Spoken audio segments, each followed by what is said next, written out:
कड़ापन दूर होगा,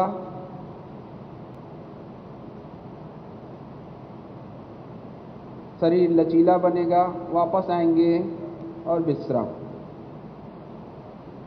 अगला अभ्यास हमको उत्कट आसन का करना है, चेयर पोस्चर का। तो सर्वप्रथम अपने पैर की स्थिति को देख लीजिए। पैर का पंजा समानांतर होना चाहिए।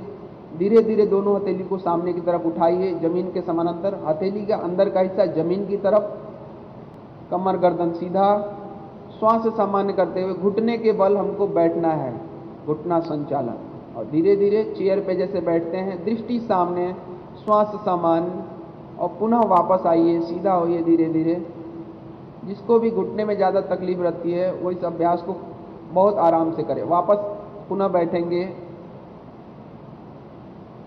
श्वास सामान्य रखेंगे, वापस आ जाएंगे धीरे धीरे और विश्राम।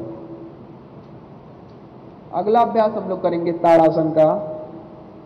दोनों हथेली पुनः सामने लाएंगे, हाथों की उंगलियों को आपस में जोड़ेंगे, लॉक करेंगे, हथेली पलट देंगे बाहर की तरफ। श्वास भरते हुए धीरे धीरे अपनी भुजा को कान के बराबर तक ले जाएंगे और जितना हथेली को ऊपर की तरफ खींच सकते हैं खींचेंगे। और अंतिम में अपने एड़ी को उठा लेंगे। जिसको चक्कर आने की समस्या हो अपना एड़ी नहीं उठाएगा और पैर की उंगलियों पे बैलेंस बनाने की कोशिश कीजिए, संतुलन बनाने की कोशिश कीजिए। धीरे से एड़ी को नीचे रखिए, हथेली को अपने सर के ऊपर। पुनः श्वास भरते हुए एक बार और दोहराएंगे, हथेली को ऊपर की तरफ खींचेंगे और अंतिम में जब शरीर पूरा खींच जाए तो एड़ी उठा के सामने दृष्टि टिका के श्वास पर केंद्रित होंगे। धीरे से एड़ी को नीचे रखिए, हथेली सामने, वापस सम स्थिति में आ जाइए, विश्राम। अगला अभ्यास है वृक्षासन। तो वृक्षासन जिसको चक्कर आता हो वह ना करेगा, वह सामान्य तरीके से देखता रहेगा। तो सर्वप्रथम दाहिने पैर की एड़ी को मोड़ के अपने जंघा मूल से लगा लेंगे, श्रोणी प्रदेश पर, पेल्विक एरिया की तरफ अपनी एड़ी को टिकाएंगे।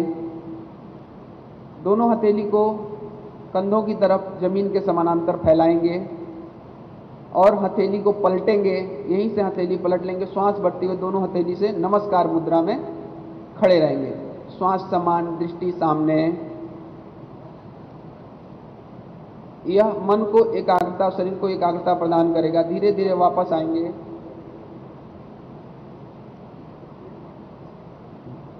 इसी तरह दूसरी तरफ से एक बार।